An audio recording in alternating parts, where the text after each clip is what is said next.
Can you eat sweets if you have diabetes or prediabetes? And alcohol, is it completely forbidden, or can you have a glass once in a while? And fruits are there. Some fruits you should never eat if you have high glucose levels. Well, that's the topic of today's video. I'm going to debunk the 10 biggest myths about diabetes. And after watching it, you won't fall for these legends anymore, which are widely spread on the internet and in daily life. Additionally, you'll understand more about this common disease that can cause many complications.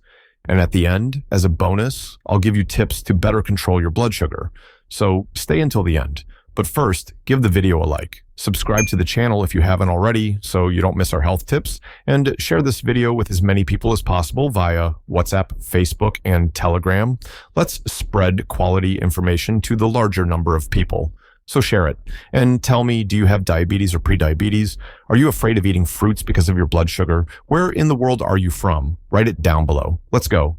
What are the 10 myths we hear most about diabetes? The first 3 are the most frequent, so stay until the end. Myth number 10, no one in my family has diabetes, so I have no chance of getting it. This is false. The number of diabetics has increased a lot in recent decades. Do you know how many diabetics there were in the world in 1981? 108 million. And do you know how many in 2021? 537 million diabetics, a huge jump. But one thing is certain. Having a close relative with type 2 diabetes increases the risk of developing the disease. We know that if your father and mother have type 2 diabetes, there is about a 50% higher risk that you and your siblings will become diabetic. But other causes also increase the risk of diabetes, such as industrialized food, ultra-processed foods, obesity, and sedentary lifestyle. All of these put stress on your pancreas and increase your risk of diabetes, regardless of family history. Additionally, multiple genes are involved with the disease. Both parents can have brown eyes, and you can be born with blue eyes. So it's very important that you do your part practice, physical activities, eat real food, and keep your weight under control. A healthy lifestyle will indeed reduce your risk of diabetes. Myth number 9, prediabetes always leads to diabetes. Another myth. Just because you are pre-diabetic doesn't mean you will become diabetic. In Brazil, there are more than 40 million pre-diabetics. And of these, 25% will become diabetic in 5 years. If they don't take care and change their lifestyle, only 1 in 4 will become diabetic in 5 years. Remember that prediabetes is a condition where blood sugar levels are already higher than normal, but not high enough to be classified as diabetes.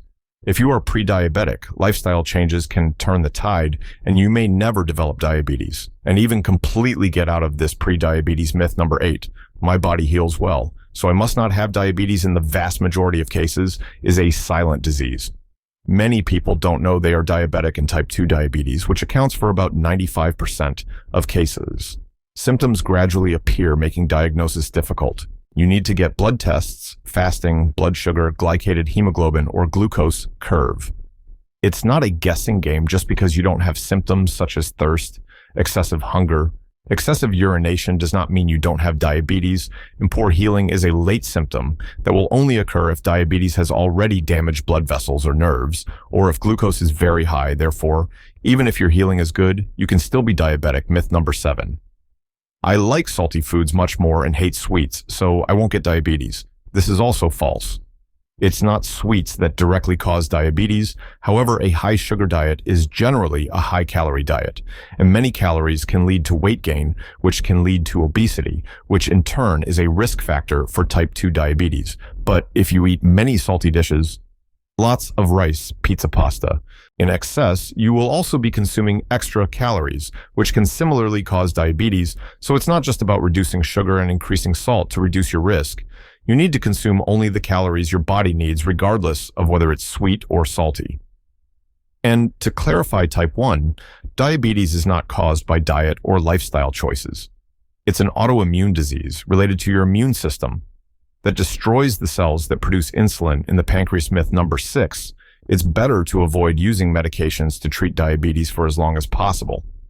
This is also a myth, especially if it's metformin, which through the DPP, Diabetes Prevention Program study, the group of pre-diabetics who use metformin 850 milligrams twice a day reduced the risk of becoming diabetic by 31% compared to the placebo group. So metformin can prevent you from becoming diabetic. The most important thing is not whether you are taking medication or not, but having your blood glucose under control. If you can achieve optimal blood glucose levels with just diet and exercise, excellent.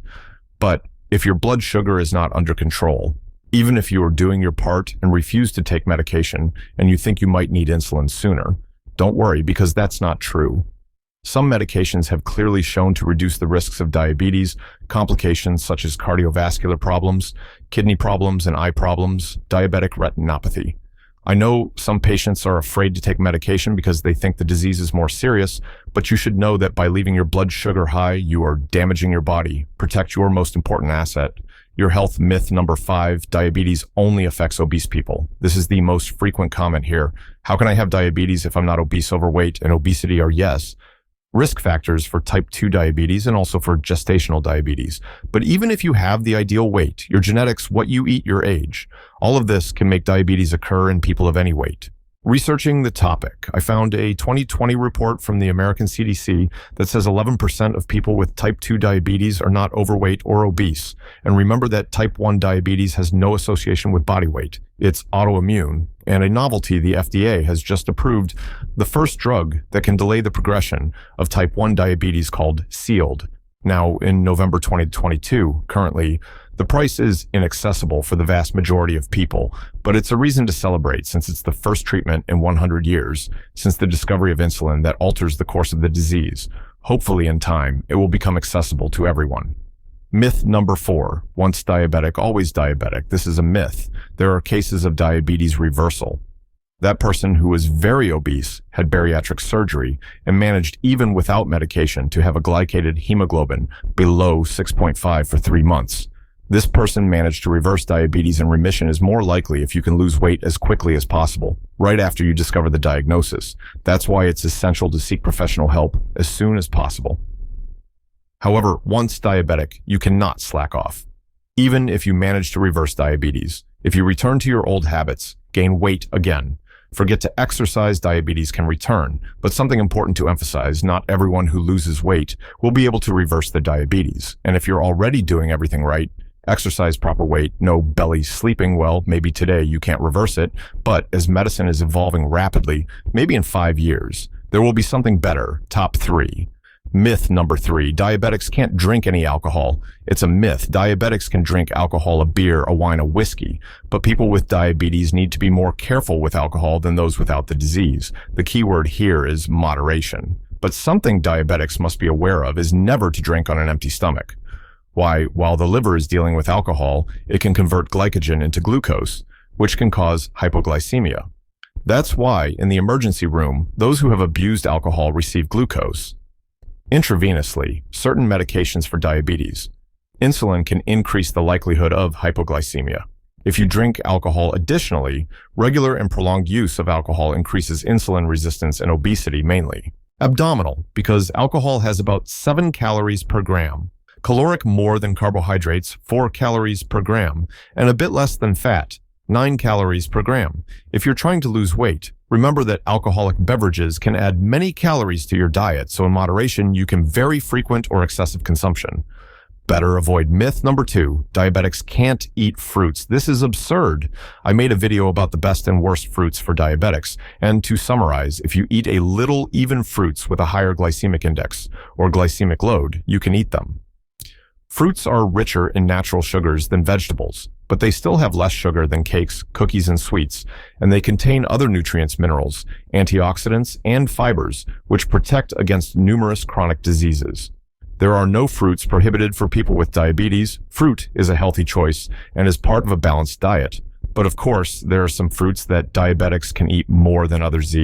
And myth number 1, diabetics can't eat sweets. I'm sure you've heard this 1,000 times, and it's also not true. You can eat them occasionally. If you have type 2 diabetes and eat many sugary foods, it will be challenging to control your blood sugar and weight. So in these cases, you really need to cut back.